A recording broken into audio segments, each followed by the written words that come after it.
पहला प्रश्न, Allianz air निम्नलिखित में से किसके पूर्ण स्वामित्व वाली कंपनी है? इसका राइट आंसर है AI assets holding limited.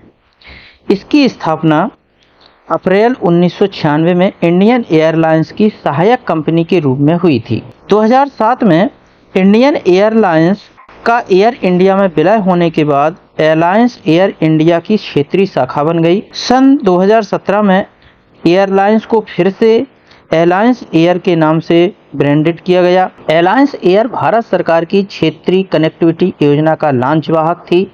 Allianz air के पास ATR 42 और ATR 72 विमानों का बेड़ा है। इस नंबर दूसरा है कि निजी क्षेत्र में देश का पहला अंतर्राष्ट्रीय हवाई अड्डा कहाँ निर्माणाधीन है? तो ये है कोच्चि में। ये इसका राइट ऑप्शन है। ये है कोच्चि का एयरपोर्ट।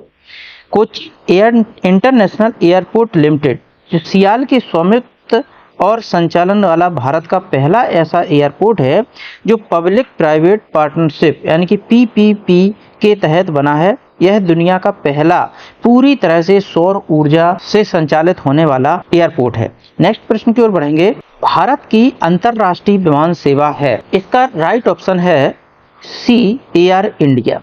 एयर इंडिया जो है भारत की अंतर्राष्ट्रीय विमान सेवा है। एयर इंडिया 1932 में एयरलाइन टाटा एयरलाइंस के रूप में जो भारत की प्रमुख अंतर्राष्ट्रीय एयरलाइन बन गई। घरेलू मार्गों के अलावा यह दक्षिणी और पूर्वी एशिया, मध्य पूर्व, यूरोप, अफ्रीका, ऑस्ट्रेलिया, संयुक्त राज्य अमेरिका और कनाडा में भी अपनी सेवाएं प्रदान करता है। इसका मुख्यालय मुंबई में है। अगला, ग्रांड ट्रंक रोड किसने बनवाई? Grand trunk road Sher Shah Suri ने बनवाई थी और ये बांग्लादेश के चटगांव से होकर के, ये बांग्लादेश का ये चटगांव है और चटगांव से शुरू होकर पाकिस्तान के लाहौर और अफगानिस्तान के काबुल, लाहौर और काबुल तक जाती है। यह भारत के पश्चिम बंगाल, बिहार, उत्तर प्रदेश, हरियाणा और पंजाब राज्यों से होकर गुजरती है। इसके बारे में ग्रांड ट्रंक रोड के बारे में जानकारी है कि लंबाई 3655 किलोमीटर यानी कि 2271 मील की दूरी है। स्थित वर्तमान में कार्यात्मक है। ये अभी भी चल रहा है। अस्तित्व में आया 322 ईसा पूर्व से पहले और अभी तक, यानी कि इसका निर्माण 322 ईसा पूर्व से पहले हुआ था और अभी वर्तमान तक ये अस्तित्व में है। मौर्य वंश, सूर्यवंश, मुगल वंश और ब्रिटिश साम्राज्य इसका इतिहास रहा है। निर्माण शेर शाह सूरी ने किया था। समय सीमा 16वीं शताब्दी और अभी तक। सांस्कृतिक महत्व है। भारतीय उपमहाद्वीप का इतिहास और दक्षिण एशियाई इतिहास व्यापार के लिए जाना जाता है। चलिए नेक्स्ट है, स्वर्णिम चतुर्भुज परियोजना किससे संबंधित है? तो स्वर्णिम जो चतुर्भुज परियोजना है ये अटल बिहारी वाजपेयी ने इसका शुरुआत की थी और ये सड़क परिवहन निगम के लिए जानी जाती है। स्वर्णिम चतुर्भुज परियोजना भारत के 4 प्रमुख शहरों जैसे कि दिल्ली, कोलकाता, मुंबई और चेन्नई को जोड़ने वाला एक राष्ट्रीय राजमार्ग नेटवर्क है। यह भारत की सबसे बड़ी राजमार्ग परियोजना है और दुनिया की 5वीं सबसे लंबी राजमार्ग परियोजना है। इसकी कुल लंबाई 5846 किलोमीटर है। यह परियोजना 13 राज्यों से होकर गुजरती है। आइए देखते हैं 13 राज्य कौन कौन से हैं। तो भारत की जो स्वर्णिम चतुर्भुज योजना है ये दिल्ली, हरियाणा, बिहार, झारखंड, महाराष्ट्र, पश्चिम बंगाल, तमिलनाडु, उत्तर प्रदेश, राजस्थान, गुजरात, कर्नाटक, उड़ीसा और आंध्र प्रदेश इन राज्यों से होकर गुजरती है। इस राष्ट्रीय राजमार्ग ने देश के प्रमुख 4 शहरों दिल्ली, मुंबई, कलकत्ता और चेन्नई के अलावा भी कई प्रमुख बंदरगाहों और शहरों को जोड़ता है जैसे कि भुवनेश्वर, जयपुर, कानपुर, पुणे, सूरत, गुंटूर, विजयवाड़ा, विशाखापत्तनम, अहमदाबाद और बेंगलुरु। इतने शहरों को ये स्वर्णिम चतुर्भुज योजना जोड़ती है। नेक्स्ट है, पूर्व पश्चिम एवं उत्तर दक्षिण एक्सप्रेस राजमार्ग एक दूसरे को कहां पर काटते हैं? तो ये काटते हैं झांसी में। ये झांसी में इनको काटते हैं ये और एक ये पूर्व पश्चिम एक्सप्रेसवे। तो पूर्व पश्चिम और उत्तर दक्षिण ये दोनों कॉरिडोर भारत की सबसे बड़ी राज्य परियोजनाएं हैं, राजमार्ग परियोजनाएं। इन कॉरिडोर को उत्तर दक्षिण पूर्व पश्चिम कॉरिडोर यानी कि NS और EW भी कहा जाता है। नॉर्थ साउथ और ईस्ट वेस्ट। यह राष्ट्रीय राजमार्ग विकास परियोजना NHDP का दूसरा चरण है। इस परियोजना में श्रीनगर, कन्याकुमारी, कोच्चि, पोरबंदर और सिलचर जैसे शहरों को जोड़ने के लिए 7,300 किलोमीटर के 4 या 6 लेन के एक्सप्रेसवे का निर्माण किया जा रहा है। उत्तर दक्षिण कॉरिडोर NH44 यानी कि NH44 के जरिए 4,000 किलोमीटर का है।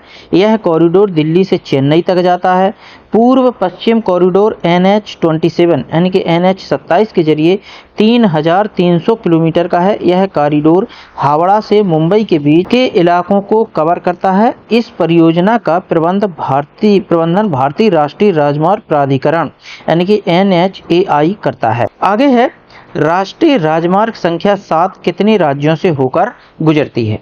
तो ये गुजरती है 7 राज्यों से होकर। राष्ट्रीय राजमार्ग संख्या NH7 7 राज्यों से होकर गुजरता है, जैसे कि उत्तर प्रदेश, मध्य प्रदेश, महाराष्ट्र, तेलंगाना, आंध्र प्रदेश, कर्नाटक और तमिलनाडु। यह उत्तर प्रदेश के वाराणसी शहर को तमिलनाडु के कन्याकुमारी से जोड़ता है। यह भारत का सबसे लंबा राष्ट्रीय राजमार्ग है। पहले इसका नाम NH7 था, लेकिन अब इसका नाम बदलकर NH44 यानी कि NH44 कर दिया गया है। अगला प्रश्न है कि निम्नलिखित में से कौन ऊर्जा के गैर परंपरागत स्रोत की श्रेणी में आता है? तो गैर परंपरागत जो स्रोत है वो आता है बायोगैस। बायोगैस गैर परंपरागत ऊर्जा का स्रोत माना जाता है। ऊर्जा के गैर परंपरागत स्रोत हैं जैसे कि सौर ऊर्जा हुई, पवन ऊर्जा, महासागरीय ऊर्जा, ज्वारीय ऊर्जा, भूतापीय ऊर्जा, बायोमास ऊर्जा और जैव ईंधन। ये सभी जो ऊर्जा के साधन है ये सभी गैर परंपरागत स्रोत माने जाते हैं। बायोगैस जैविक प्रक्रियाओं से उत्पन्न होने वाली स्वच्छ ज्वलनशील गैस है। इसे गोबर गैस भी कहते हैं। यह एक नवीनीकरणीय यानी कि नवीकरणीय ऊर्जा है। बायोगैस में मुख्य रूप से methane, carbon dioxide, hydrogen sulphide होता है। बायोगैस को जलाने पर ताप और ऊर्जा दोनों मिलती है। बायोगैस का उत्पादन जैविक कचरे को विशेष बैक्टीरिया की मदद से उपयोगी गैस में बदलकर किया जाता है। यह पर्यावरण के लिए बहुत ही अच्छा माना जाता है। इससे प्रदूषण बिल्कुल भी नहीं फैलता है। बायोगैस से खाद भी मिलती है जिससे फसलों की उपज बढ़ती है। इससे लकड़ी की बचत भी होती है। बायोगैस को बायोमीथेन के नाम से भी जाना जाता है। अमेरिका में इसे marsh gas, sewer gas, compost gas और स्वैम्प गैस भी कहते हैं।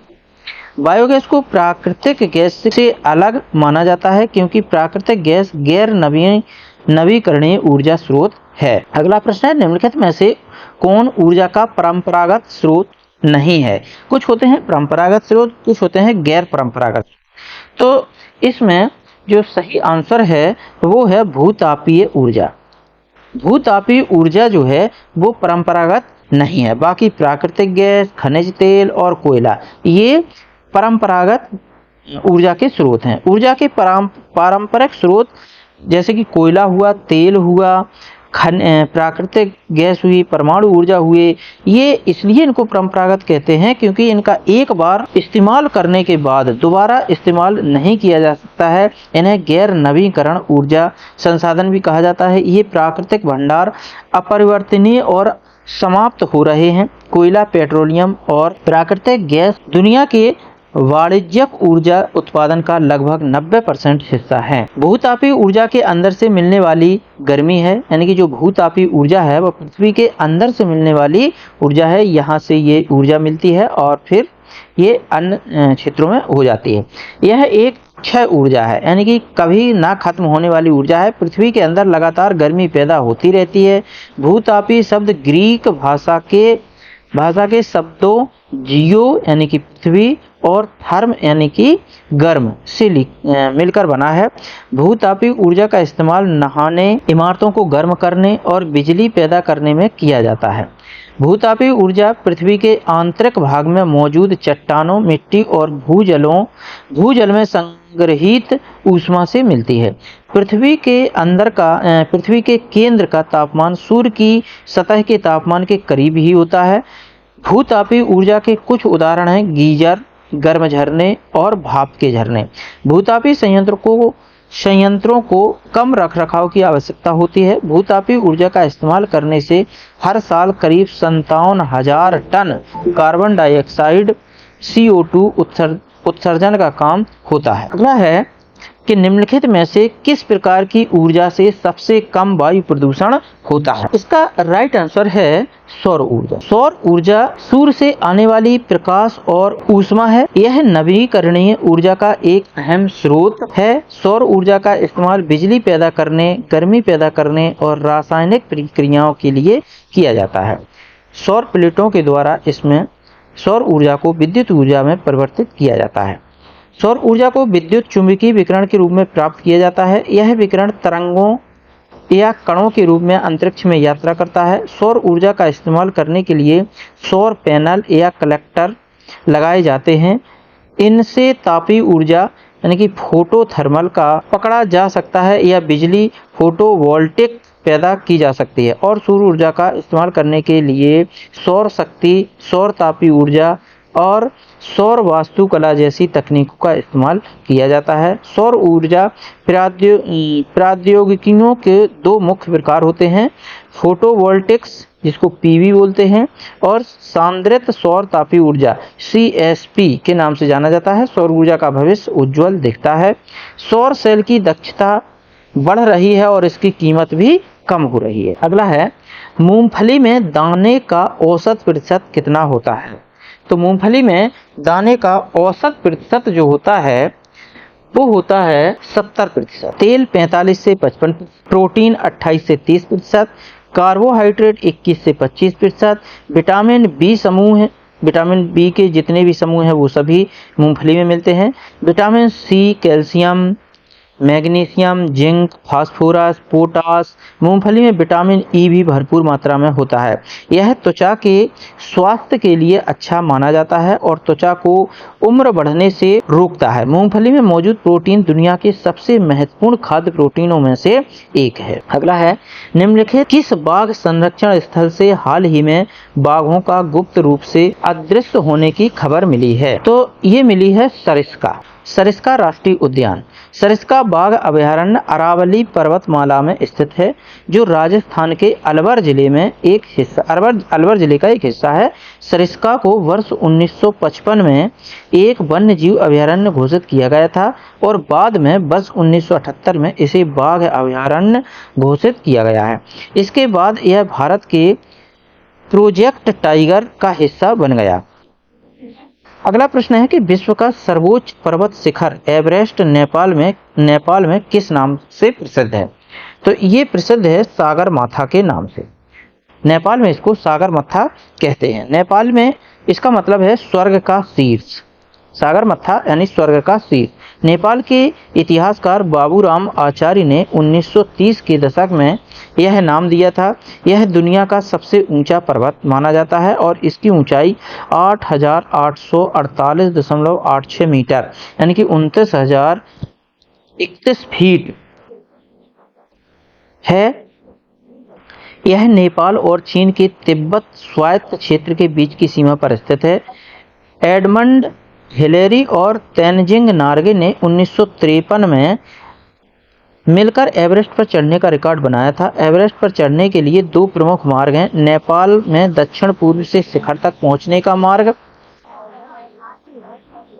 जिसे मानक मार्ग कहा जाता है। तिब्बत में उत्तर से जाने वाला मार्ग। दो मार्ग हैं एवरेस्ट चोटी पर पहुंचने के। चलिए नेक्स्ट है, नेपाल की राजधानी काठमांडू किस नदी के तट पर स्थित है? तो ये है बागमती नदी। बागमती नदी के तट पर ये स्थित है। नेपाल की राजधानी काठमांडू है। बागमती और विष्णुमती नदियों के संगम के पास बसा हुआ है नेपाल। काठमांडू समुद्र तल से 1324 मीटर की ऊंचाई पर स्थित है। यह नेपाल का सबसे बड़ा शहर भी है।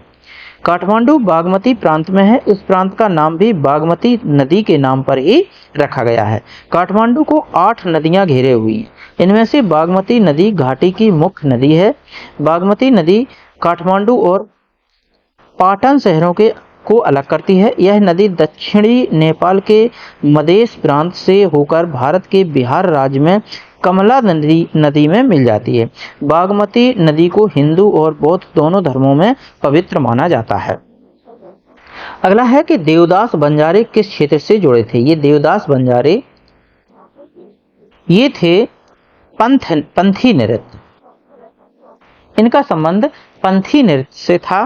देवदास बंजारे पंथी नृत्य से जुड़े हुए हैं। पंथी नृत्य छत्तीसगढ़ की लोक कला में एक प्रसिद्ध नृत्य है। अगला है कि बेगम अख्तर का नाम किससे संबंधित है। बेगम अख्तर, इनका जो संबंध है बेगम अख्तर का, ये है शास्त्रीय गजल व ठुमरी से। बेगम अख्तर का नाम भारतीय गायिका और अभिनेत्री अख्तरी बाई फैजाबादी से जुड़ा हुआ है। अख्तरी बाई फैजाबादी को मल्लिका-ए गजलों की रानी के नाम से भी जाना जाता है। इन्हें हिंदुस्तानी शास्त्रीय संगीत की गजल, दादरा और ठुमरी शैलियों की सबसे महान गायिकाओं में से एक समझा जाता है। इन्हें कला के क्षेत्र में भारत सरकार ने पहले पद्मश्री और सन 1975 ईस्वी में के मरणोपरांत 1975 ईस्वी में मरणोपरांत पद्म भूषण से इन्हें सम्मानित किया गया था। बेगम अख्तर को बचपन से ही संगीत से लगाव रखने वाली अख्तरी बाई जहां गाना होता वहां छुप छुप कर सुनती और नकल करती थीं। 2014 की फिल्म डेढ़ इश्किया में विशाल भारद्वाज ने बेगम अख्तर की प्रसिद्ध ठुमरी हमरी अटरिया पे का आधुनिक रीमेक रेखा भारद्वाज की आवाज में प्रस्तुत किया गया था। अगला है कि निम्नलिखित में से कौन हिंदुस्तानी शास्त्रीय संगीत में सुविख्यात है। तो इसका जो सही आंसर है वो है एम.एस. सुब्बालक्ष्मी। ये हैं एम.एस. सुब्बालक्ष्मी, मदुरै षण्मुखावदितु सुब्बालक्ष्मी। इनका ये पूरा नाम है मदुरै षण्मुखावदितु सुब्बालक्ष्मी। 16 सितंबर 1916 को जन्मी और 11 दिसंबर 2004 में इनका देहांत हुआ। मदुरै तमिलनाडु की एक भारतीय कर्नाटका गायिका थीं। वह भारत के सर्वोच्च नागरिक सम्मान भारत रत्न से सम्मानित होने वाली पहली संगीतकार थीं। सुब्बालक्ष्मी जी 1974 में रेमन मैग्सेसे पुरस्कार प्राप्त करने वाली पहली भारतीय संगीतकार हैं जिसमें प्रशस्ति पत्र पढ़ा गया है।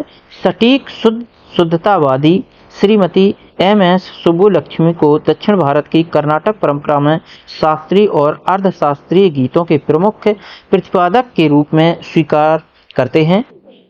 सुब्बुलक्ष्मी पहली भारतीय थीं जिन्होंने 1966 में संयुक्त राष्ट्र महासभा में प्रदर्शन किया था। अगला है हिंदुस्तानी संगीत का सर्वाधिक प्राचीन घराना कौन सा है। हिंदुस्तानी संगीत में घराने चलते हैं तो सबसे जो प्राचीन घराना है वो था ग्वालियर घराना। संगीत में ग्वालियर घराना सबसे प्राचीन घराना है। इसकी स्थापना 16वीं शताब्दी के पूर्वार्ध में हुई थी। मुगल सम्राट अकबर के शासनकाल में यह घराना लोकप्रिय था। इस घराने के संस्थापक कलाकारों में नाथन पीर बख्श, हस्सू खां, हद्दू खां, नाथू खां आदि के नाम लिए जाते हैं। आधुनिक समय में विष्णु दिगंबर पलुस्कर, ओंकार नाथ ठाकुर, बीणा सहबुद्ध आदि इस घराने के महान गायकों में गिने जाते हैं। कुछ भारतीय घराने हैं जिनमें ग्वालियर घराना, आगरा घराना, किराना घराना, बनारस घराना, जयपुर अतरौली घराना, रामपुर सहसवान घराना, पटियाला घराना, दिल्ली घराना, भिंडी बाजार घराना और मेवाती घराना, ये कुछ भारतीय संगीत के कुछ घराने हैं। घराना शब्द हिंदी के घर शब्द से आया है। यह आमतौर पर उस जगह को संदर्भित करता है जहां संगीत की विचारधारा की शुरुआत हुई। घराने में संगीतकारों या नर्तकों को वंश के आधार पर जोड़ा जाता है। हिंदुस्तानी संगीत के घराने संगीतकारों को एक खास संगीत शैली के पालन के लिए जोड़ते हैं। ग्वालियर घराना भारतीय शास्त्रीय संगीत का सबसे पुराना घराना माना जाता है। जयपुर अतरौली घराने की वंशावली राजस्थान के जयपुर रियासत के दरबार से जुड़ी हुई है। किराना घराना उत्तर प्रदेश के शामली जिले के किराना या कैराना शहर और तहसील में इसका नाम लिया जाता है। अगला है कि हिंदुस्तानी संगीत का घराना नहीं है। तो हिंदुस्तानी संगीत का जो घराना नहीं है वो लखनऊ घराना नहीं है। बाकी ये हिंदुस्तानी संगीत के तीनों घराने हैं, लखनऊ घराना हिंदुस्तानी संगीत का नहीं है। नेक्स्ट है कि ध्रुपद गायकी के लिए प्रसिद्ध घराना कौन सा है। तो ध्रुपद गायकी का जो प्रसिद्ध घराना है वो है ग्वालियर घराना। ग्वालियर घराना ध्रुपद गायकी के लिए प्रसिद्ध है। ध्रुपद शास्त्रीय संगीत की एक गायन शैली है। इसे गंधर्व वेद का एक रूप माना जाता है और इसकी उत्पत्ति वैदिक भजनों और मंत्रों की जाप से जुड़ी हुई है। आगे देखते हैं ध्रुपद शब्द दो शब्दों से मिलकर बना है, ध्रुव और पद। ध्रुव ध्रुव का मतलब है अचल, अटल, स्थायी, निश्चित, और पद का मतलब है साहित्योक्तियां। ध्रुपद गायन में राग की शुद्धता, स्वर और शब्द का शुद्ध उच्चारण, गमक, ताल और लयबद्धता पर जोर दिया जाता है। ध्रुपद गायन की परंपरा ब्रज के संतों स्वामी हरिदास, सूरदास, गोविंद स्वामी, तानसेन और बैजू बावरा के समय से चली आ रही है। ध्रुपद गायन में कम से कम 4 छंद होते हैं जिन्हें स्थायी अंतरा, संचारी और अभोग कहा जाता है। ध्रुपद गायन को मर्दाना गायन भी कहा जाता है क्योंकि इसमें फेफड़ों पर जोर पड़ता है। 16वीं शताब्दी को ध्रुपद का स्वर्ण युग माना जाता है। इस दौरान ध्रुपद गायन उत्तर भारत के कई हिस्सों में प्रचलित है। राजस्थान की पहली महिला ध्रुपद गायिका डॉक्टर मधु भट्ट तैलंग हैं। इलाहाबाद विश्वविद्यालय के संगीत विभाग के प्रोफेसर प्रेम कुमार मल्लिक दरभंगा घराने की 12वीं पीढ़ी के ध्रुपद गायक हैं। अगला प्रश्न, पंडित भीमसेन जोशी हैं। तो पंडित भीमसेन जोशी हिंदुस्तानी गायक हैं। पंडित भीमसेन जोशी हिंदुस्तानी गायक हैं और ये 1922 ईस्वी से 2011 तक इनका जीवन रहा है। हिंदुस्तानी शास्त्रीय संगीत के एक प्रसिद्ध गायक थे। पंडित भीमसेन जोशी किराना घराने के सदस्य थे और ख्याल शैली के गायन के लिए जाने जाते थे। पंडित भीमसेन जोशी भक्ति संगीत को लोकप्रिय बनाया। उन्होंने कई रागों को मिलाकर कलाश्री और ललित भटियार जैसे नए राग बनाए। उन्होंने मराठी, बांग्ला, कन्नड़ और कुछ हिंदी फिल्मों में गायन किया। उन्हें भारत के सर्वोच्च नागरिक सम्मान भारत रत्न से सम्मानित किया गया। इन्हें पद्म भूषण, संगीत नाटक अकादमी अवार्ड, महाराष्ट्र भूषण, स्वामी हरदास अवार्ड और हाफिज अली खान पुरस्कार जैसे कई अन्य सम्मान मिले। उन्होंने गुरु सवाई गंधर्व की याद में पुणे में हर साल सवाई गंधर्व संगीत महोत्सव शुरू किया था। उनका जन्म कर्नाटक के गडग में हुआ था। उनके पिता का नाम गुरुराज जोशी था जो वहां के हाई स्कूल में हेडमास्टर थे। बचपन से ही उन्हें संगीत का शौक था। उन्होंने 19 वर्ष की उम्र में पहली बार किसी सार्वजनिक मंच पर गायन किया था। नेक्स्ट है, गायक की ध्रुपद शैली का आरंभ किसने किया था। तो ये किया था मान सिंह तोमर जी ने, यानी कि ग्वालियर के महाराजा मान सिंह तोमर, इन्होंने ध्रुपद शैली का आरंभ किया था। ग्वालियर का राजा मान सिंह तोमर 1486 से 1516 ईस्वी में रहे ने ध्रुपद को शुरू करने और मजबूत करने में अहम भूमिका निभाई। ध्रुपद को शुरू करने और मजबूत करने में राजा मान सिंह तोमर का अहम योगदान रहा है। राजा मान सिंह तोमर विष्णुपद, ध्रुपद और होली से जुड़े होरी और धमार गीतों के 3 खंडों में रचना की है। इन्होंने राजा मान सिंह तोमर के शासनकाल में गुजरी महल में शास्त्रीय संगीत की शिक्षा दी जाती थी। राजा मान सिंह तोमर के दरबार में हिंदू और मुस्लिम दोनों संगीतकारों को जगह मिली थी। अगला है कि ऋतु वर्मा का संबंध किससे है। ये ऋतु वर्मा, इनका संबंध जो है वो पंडवानी शैली से।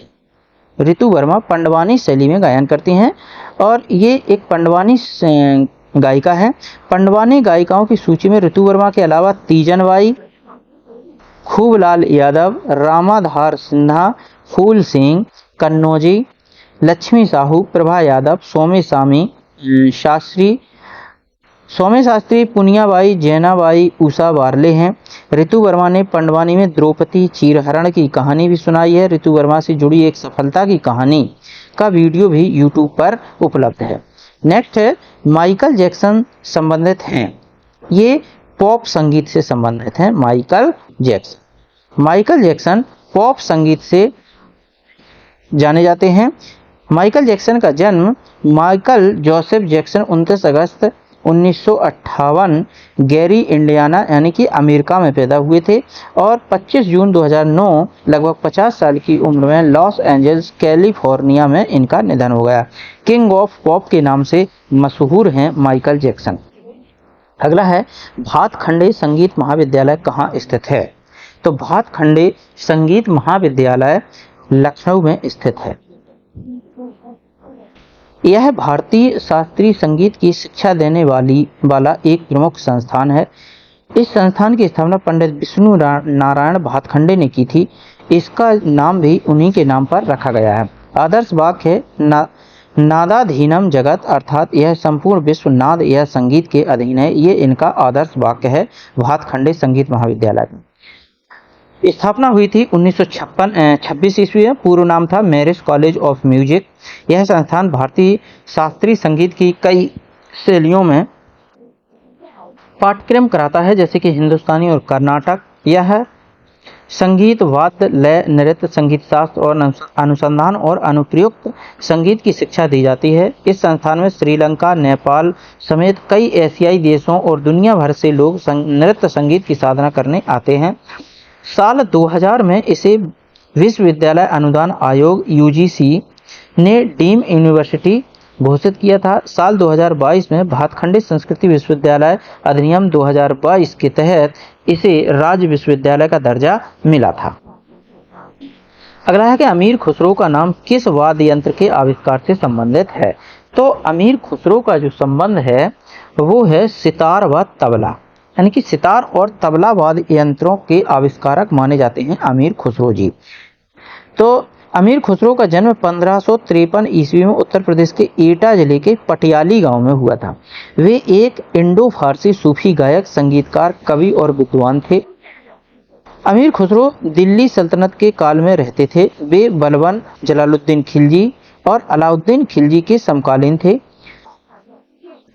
खुसरो जी ख्याल और तराना संगीत शैलियों के निर्माता माने जाते हैं। उन्हें भारतीय शास्त्रीय संगीत, फारसी और अरबी पहलुओं को जोड़ने का श्रेय दिया जाता है। उन्हें कव्वाली का जनक भी कहा जाता है। वे दिल्ली के आसपास की बोली को संवारने और साहित्यिक स्वरूप देने का पहला प्रयास करने वाले थे।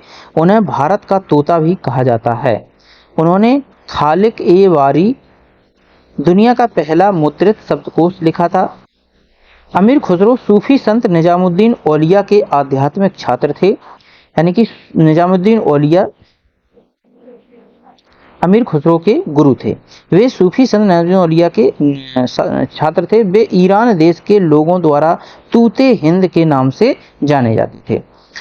निम्नलिखित में से कौन से एक हिंदुस्तानी शास्त्रीय संगीत का गायक या गायिका हैं? तो हिंदुस्तानी शास्त्रीय संगीत के जो गायक हैं वो हैं गंगूबाई हांगला। गंगूबाई हांगला, ये गंगूबाई हांगला हैं। गंगूबाई हांगला जन्म 5 मार्च 1913, मृत्यु 21 जुलाई 2009 को हुई। हिंदुस्तानी शास्त्रीय संगीत की प्रख्यात गायिका थीं। उन्होंने स्वतंत्र भारत में ख्याल गायकी की पहचान बनाने में महती भूमिका निभाई है। अगला प्रश्न है कि जेमिनी राय ने कला के किस क्षेत्र में नाम कमाया?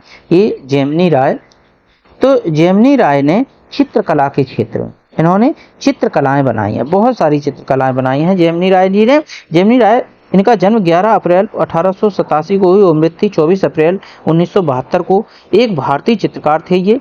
इन्हें भारत सरकार ने 1954 में पद्म भूषण में सम्मानित किया था। जेमिनी राय ने मूल लोक चित्रों की विशेषताओं को अपनी शैली में जोड़कर अनूठी पेंटिंग्स बनाई। उन्होंने बंगाल की आदिवासी कला के तत्वों के साथ काली काट शैली के ब्रिज स्ट्रोक का इस्तेमाल किया। उन्होंने माँ और बच्चे की प्यारी सरल छवियां भी बनाई। उन्होंने हिंदू और ईसाई दोनों पौराणिक कथाओं से प्रेरणा ली। उन्होंने कृष्ण, ईसा मसीह और बुद्ध जैसे धार्मिक प्रतीकों को भी चित्रित किया। उन्होंने साधारण ग्रामीणों और कृष्ण लीला के चित्र भी बनाए। उन्होंने महान ग्रंथों के दृश्यों और क्षेत्र की लोक कलाओं की महान हस्तियों को भी चित्रित किया। ऐसे थे जेमिनी राय जी, जो चित्रकला के क्षेत्र में महान चित्रकार थे। चलिए नेक्स्ट है कि पश्चिम बंगाल में फर्शों पर चित्रकारी का कौन सा रूप प्रदर्शित है? तो ये है अल्पना। अल्पना वहाँ का प्रसिद्ध रंगोली चित्र बनाने का एक कला है। पश्चिम बंगाल में फर्शों पर चित्रकारी का प्रमुख रूप अल्पना है। यह पश्चिम बंगाल की महिलाओं का एक कला रूप है। अल्पना चित्रकारी अक्सर विवाह समारोह और पौष पर्व के दौरान की जाती है। वहाँ पर एक पौष पर्व मनाया जाता है, वहाँ पर इसका खूब प्रयोग किया जाता है। पश्चिम बंगाल की कुछ और प्रसिद्ध कलाएं हैं। काली घाट पटकला, यह पश्चिम बंगाल की लोक चित्रकला है जिसकी शुरुआत कोलकाता के काली घाट काली मंदिर के आसपास हुई थी। यह पेंटिंग चमकीले रंगों और बोल्ड आउटलाइन की खासियत लिए होती है। टेराकोटा कला, पश्चिम बंगाल अपने टेराकोटा मंदिरों और मूर्तियों के लिए जाना जाता है। इन मंदिरों पर बने टेराकोटा पैनल महाकाव्यों, दैनिक जीवन और स्थानीय लोक कथाओं के उद्देश्यों को दर्शाते हैं। कांथा सिलाई, यह पश्चिम बंगाल के बीरभूम जिले में शांति निकेतन का लोकप्रिय हस्तशिल्प है। अगला है और अंतिम है इस सेशन का ये प्रश्न कि प्रसिद्ध मीनाकारी थेवा कला का संबंध है। तो ये है प्रतापगढ़ से, इसका संबंध प्रतापगढ़ से है और ये इस प्रकार की कलाकारी वहां पर होती है। प्रसिद्ध मीनाकारी थेवा कला राजस्थान के प्रतापगढ़ से जुड़ी हुई है। थेवा कला कांच पर सोने की बारीक और कलात्मक नक्काशी करने की कला है। ये कांच पर होती है और यह कला 16वीं शताब्दी के आसपास प्रतापगढ़ रियासत के राजा सामंत सिंह के समय में विकसित हुई थी। नाथूजी सोनी को थेवा कला का जनक माना जाता है। थेवा कला के लिए प्रसिद्ध राज सोनी परिवार प्रतापगढ़ में रहता है। थेवा कला के कुछ प्रसिद्ध कलाकार हैं राम प्रसाद राज सोनी, बेनी राम राज सोनी, राम विलास राज सोनी, जगदीश राज सोनी, महेश राज सोनी और गिरीश कुमार। थेवा कला के गहने, गले के आभूषण, कान की बालियां, ब्रोच, अंगूठियां, मांग टीके वगैरह बनाए जाते हैं। थेवा कला के कुछ आकर्षक कार्यों को न्यूयॉर्क के मेट्रोपॉलिटन संग्रहालय और लंदन के भूवैज्ञानिक संग्रहालय में रखा गया है। थेवा कला को कई अंतर्राष्ट्रीय, राष्ट्रीय और राज्य स्तरीय पुरस्कार मिल चुके हैं। भारत सरकार ने साल 2022 में थेवा कला से जुड़ा एक डाक टिकट भी जारी किया है।